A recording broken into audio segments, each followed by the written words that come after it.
All right. Hi, folks. I'm Kat Hicks. Thank you, Carol. And I work with Carol and Morgan, so I'm so lucky here. And yesterday, as I was listening to all of the talks, I decided I was going to take a moment to do one of the riskier things I've ever tried to do at a talk, and I'm going to give you a vote about which version of this talk you're going to hear. All right? Yes, social scientists love to ask people questions, right? Okay, so please raise your hand if you would like to hear where we're going wrong with developer productivity. Okay, all right. And then the talk that I had a very scary moment of awakening yesterday, realizing I think this is a crowd that might like this talk. What I learned about productivity from growing up without school. I did it to myself, all right. All right, I put these slides first, so you know, I think I knew this was coming. All right, thank you for this, this moment. I'm Kat Hicks. I'm the VP of Research at Pluralsight Flow, and I lead the Developer Success Lab. You can find our work here. But I'm going to talk to you about something that happened a long time ago. So the very first test that I can remember taking was an original assessment designed by my dad, and it was called the Test of Courage. Now, the Test of Courage looked something like this. He took my 3 little brothers and me out to the very boundary of our property in northeastern Pennsylvania. So we had these deep fields that led into these very, very large acres of woods.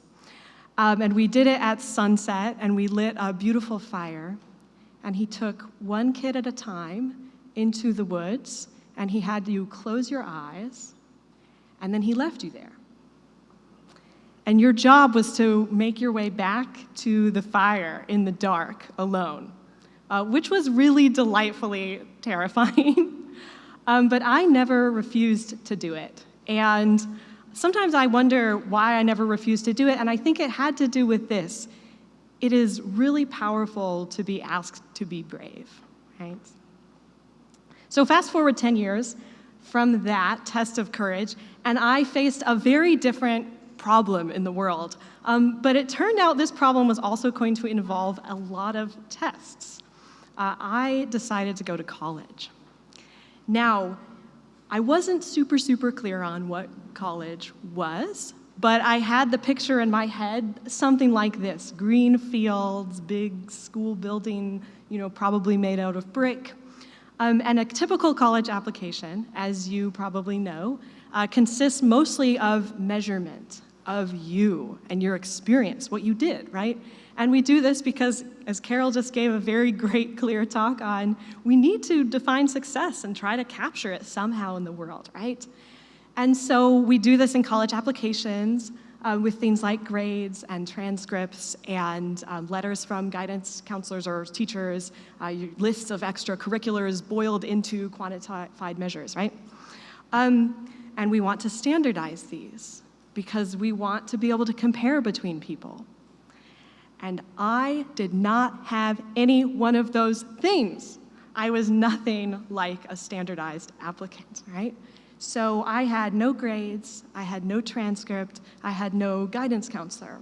I grew up in the woods without ever going to school, and I mostly taught myself through high school. But I really wanted to get to whatever this thing was.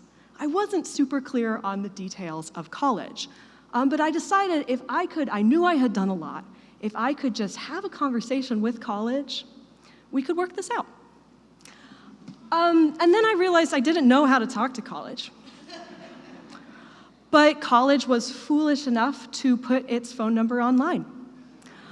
And I had access to the internet in about 20-minute increments at the public library. So I logged in and I looked for the names of college. So like Harvard and Yale and Princeton, these were the only names that I knew, right? And I found their phone numbers, and I wrote them down on a grocery receipt in my pocket. And I called college. And a bunch of confused 20-something, probably student workers in admissions offices answered the phone, because they still did that back then. And we proceeded to have a conversation where I got the very strong impression that college wanted nothing to do with me, right? We have absolutely no idea what you should do to apply to our college, one person said. Another person said, if you don't have any data, I don't know that you're real. And finally, kind of far down this list of very prestigious schools, one really compassionate kid, just a few years older than me probably, working at this admissions office, said, I don't know what you should do, but you could take a lot of tests, a lot of standardized tests. Okay, awesome. I was elated, actually, because I am really good at solving quests, at doing missions. Maybe this was like homework, which I had heard about. So I was ready. I was going to achieve. We were going to rock it as soon as I figured out what a standardized test was. So I wrote that down on the grocery receipt, too.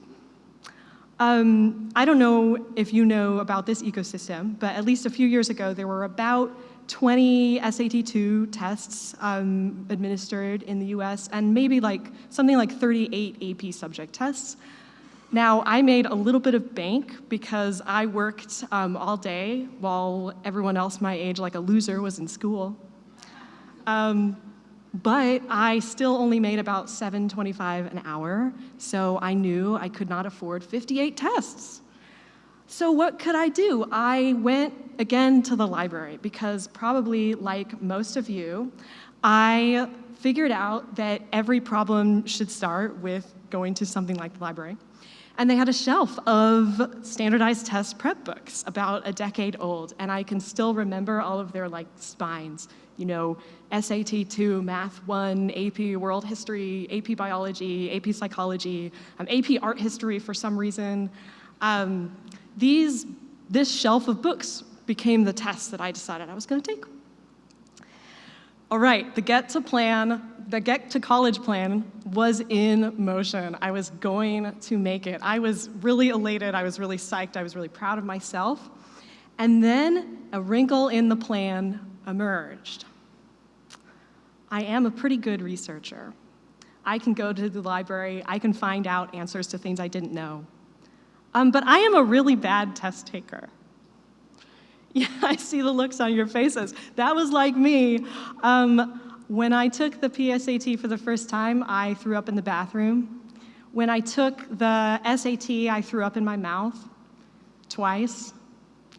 And when I took the National Latin exam, I threw up in a trash can in the corner of the classroom. But nobody cares about the National Latin exam, so that was okay.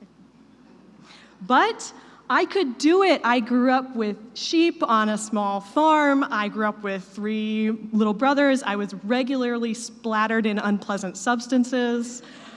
I could handle a little bit of puking, right? And so I kept going. But then I realized the real wrinkle in this plan. And it was this: when I sat down to take that PSAT, my very first standardized test, I realized that the scariest question on the test was actually the first one. It's the box where they have you write down your name. Because I had been homeschooled my whole life, because my parents were deeply afraid of the government. Now, I knew about as much about the government as I knew about college. So the details on this were very unclear to me, right? But I knew that we only left our property to go to church most of the time. And I knew that I had grown up hearing what we were doing was really special and important and secret, and that you don't tell people what we're doing because the government might come to take you away.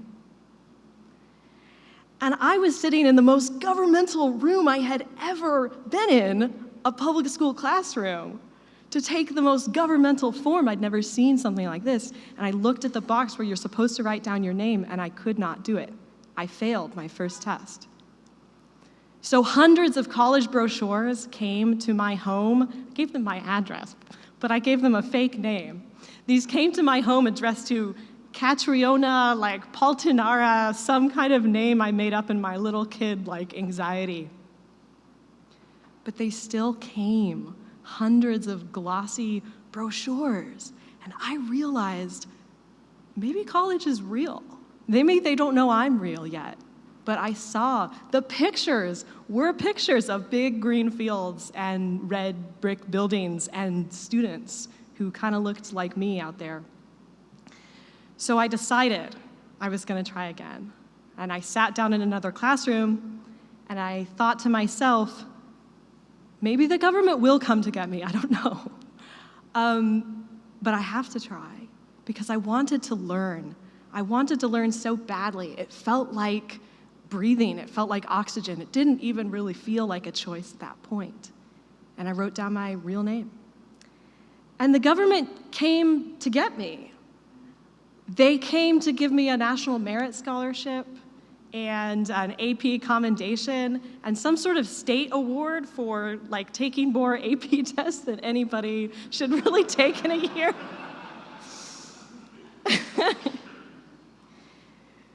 Now, I know that for a lot of us, so many of the systems that we interact with in the world can feel like a rigged game, a very unfair system. And the more you understand these systems, the more difficult it becomes sometimes to interact with them or stay in them or know what you're going to do with them.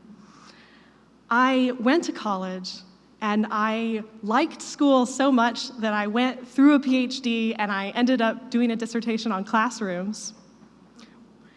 And I have worked on topics around how we measure people for the rest of my career so far. And I think that it's really important to understand, that all of us have some version of this struggle that we go through. We think about, is someone ever going to hear me, right? And we've heard so many important, beautiful talks around this topic. There's a concept I really love on this that I'm going to share with you if you haven't heard it, from the Kapoor Center. And it's called the idea of distance traveled. So this means that in our definitions of success, in our measurement, we can think about the distance someone had to travel to get there, to arrive in the classroom, to sign their name on the test, or to do any of these things that we consider being part of our professional world, right? So in San Ysidro School District, about 45 minutes from where I live, while I was tutoring a bunch of kids in the SAT, because I like to do that now, the school system there cut the bus routes because they couldn't afford to run them. And so a lot of the students that I worked with walked 2 hours to school and 2 hours back home. That is a lot of distance traveled. And I know that every one of those kids is real. And our developers, I think, are real too. You have some of these kids on your teams and in your organizations. So with that, I want to share a few stories that have come out of our lab about studying developer productivity. I'm going to take a note of the time because this was not how I meant to use this talk time, and I'm going to try to go through a shortened version of how we try to bring this way of thinking to software teams in the hopes that you can use it and you can benefit from it, and maybe you can even feel seen by it a little bit. So, we try to approach everything with this mindset that we're looking for better data about software teams, right? Not just bigger data or data that kind of fits with a certain hype cycle, but that we're going to bring best practices in social science to how we measure really important things that we know are happening for folks. So we do this and we share this work publicly, again, at the devsuccesslab.com. We release research reports there, and these are tools that I hope you can use. I like to try to open up access to this way of thinking. And here's an example I want to share with you from a recent study. This is 465 different experienced engineering managers who came in to one of our studies, and we asked them this question: do you think that technical effort, making technical effort really seen and visible inside of your engineering workplace, is a critical part of your job? So, no surprise, almost all of the managers agree, about 88% across a large sample. So a very strong agreement. Yes, absolutely. Technical effort, important to make it seen. So what do you think happened when I asked the developers whether they felt like this was happening? I see some smiles back there. All right, yeah. 24% of the developers in a large sample of about 1,282 said no, it's not happening. The only 24% agreed it's happening. Most of them said, my manager does not have the right level of visibility into my work. So what does this mean? Again, as my beautiful coworker shared in the last talk, we see misalignment all over the place in how we are looking at the way people are doing engineering work. Now, I'm going to give you the way that a social scientist looks at things like this. When we see misalignment, we love to lean in. I know it's uncomfortable and hard, but this is where we like to do our work, right? So leaning into this, when I think about how we think about productivity, as someone who has grown up becoming an achievement scientist, becoming a learning scientist, and working in all of these environments, I see these three big heuristics that people in software especially seem to be holding on to and carrying around with us. So the first heuristic is this belief that productivity is the stuff that is really hard. So when I ask developers in our research, can you describe a time you think you were really productive? They say, well, I stayed up all night. In this one project, I was burning the midnight oil, so I was working very hard. It's true that you're working hard, right? But is that productive? We learn very fast to associate brutal, uncomfortable things with productivity when we place those two things together. Now, the second belief is that productivity, by definition, means never stopping. I see looks on your faces. You're all people who've probably already wrestled and gotten beyond these beliefs a little bit. But take seriously the way that this still creeps in. Yes, I can take a break because then I will be able to max out later, and I'm an incredible high achiever, right? So I can do double the work later if I rest now. This is still productivity only means never stopping, feeling. Belief number 3 about developers that we see pervasively is that developer productivity is really lonely. This is the developer in the dark, by themselves, fingers on the keyboard. And I think this one is tricky. I actually feel sometimes a little fear saying this to an audience like you, because I think that there is a feeling, I want to protect our knowledge work. I want to have focus time. I want to care about that focus. That's not what I'm saying here, right? I'm saying that you shouldn't depend on isolating people as your only mechanism for getting work done. And in fact, that has a huge toll, right? All right, so what's a different approach? Well, first let me name this approach. Sorry, I mixed my slides up, made new ones last night. I think these 3 beliefs give us a particular way of thinking about the world. And this way of thinking about the world I call brittle productivity. And here's the thing I want to say about it. In the world of brittle productivity, it's really dangerous because your org, your team, your people, your kids struggling to take a test, whatever, to survive through school, it will look very productive if you're choosing these strategies of never stopping, of grinding. It will look very productive as long as nothing goes wrong. And then the thing that is wild about this is as soon as something goes wrong, it breaks. You think about topics like resiliency in engineering. It breaks catastrophically, right? This happens for human beings. So how many of us have seen maybe there's an engineering team that is so wonderful and they're so reliable and they're diligent and they have good collaboration, they have that alignment Morgan was talking about with product teams, and so we're gonna hand them project after project after project and they're not gonna say no, and then one day half of them quit. And where's your company now? Painful laughter, I heard at that one, right? Or maybe there is an incredibly valuable staff engineer in your organization who got laid off in a layoff because, maybe they were just hanging out and they weren't producing, right, in the same way, in the way that we had measured, right? And then I would give it maybe 6 weeks, right, not very long at all, before something enormous breaks. Maybe in front of your customers, maybe for your users, maybe for a hospital that your team supported or something like that, because it turns out that person was ensuring other people's work, right?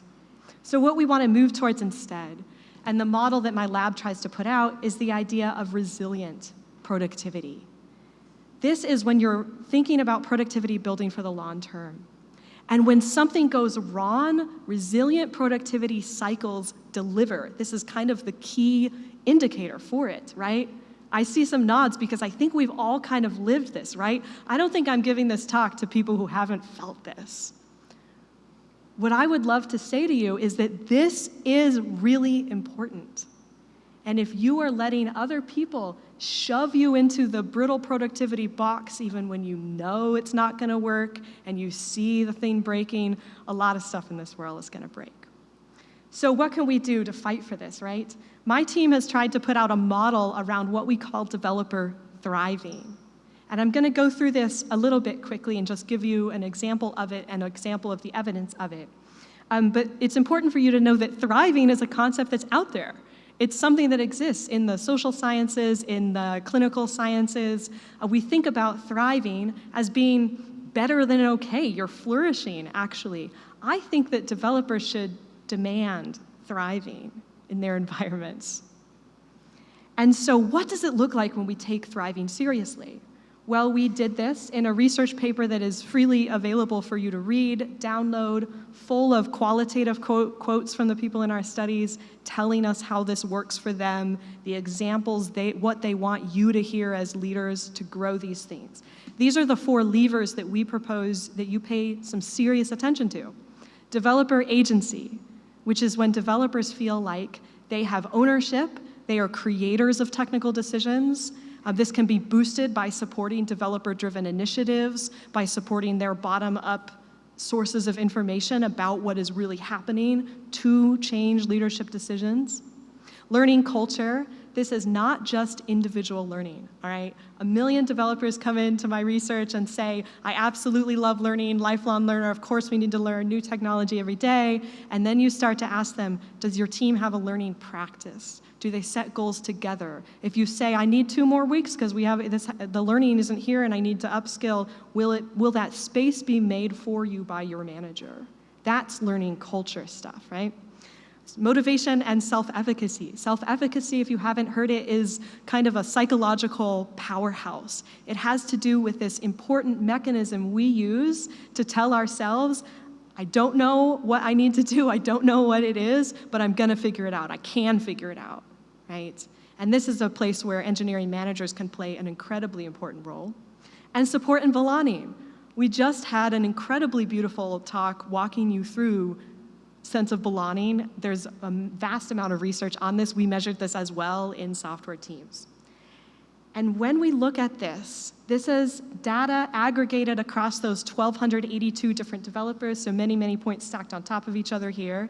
We measure these developers' productivity as self-reported by them, which is actually a way that software research likes to do this in survey measures, because people can reflect back on something like the last month of work that I had, on average, how productive was I compared to what I usually expect from myself, do that at scale. I know productivity is complicated. Another talk that I would love to give about that. But when we look at those team scores on thriving and their productivity, we see a couple of important things. So again, social science way of thinking about this. Of course, productivity is complex. Many, many things drive it up and down, like you wake up and you slept well or you didn't sleep well. But we see a critical, significant relationship between just their scores on thriving. And think about how easy, scalable, and cheap it is to ask somebody if they feel like their team has a learning culture or they have agency. We love to find predictive relationships at this level of strength for something so complex. So another way you can think about this too is paying attention to the quadrants that drive these kinds of relationships around. So something that I notice as someone who has studied interventions, the small levers that we can use to make a classroom better or to make a team better, you start to pay attention not just to like, is there a relationship over the whole population, right? But things like, do we see very many teams that are high in thriving but low in productivity? And we don't. It's a pretty empty quadrant. Now, of course, all things exist in the world. That's what you'll get that answer from every scientist. So we do see some, but this is the kind of thing we look for in our statistical models to say there is evidence this stuff is a unique, important lever. And it's one that we think that you can affect. So we replicated this in our research across industries. We performed a large serial mediation model, and we're starting to build what I would call an empirical model for developer productivity. We see this across industries, across ages, across different types of engineering roles. If you start to measure what Carol introduced as the sociocognitive mechanisms for these things, it does drive up developer productivity. So there are more examples of our research and more to download, but I actually want to flip to the end of my slides here and end this talk with something kind of personal again. And that's this. I saw this quote that I really loved, which was, writers don't get to exist unless you share our work. And I think that really applies to scientists completely. Our research matters if it helps the people that we did research with. That's the end of the day for us. And I founded the Developer Success Lab about a year ago, so it's really beautiful to come to a space like this and get to talk about it. But when I told one of my closest friends that I was founding a research lab to study software teams, she said, "Kat, I thought you studied people."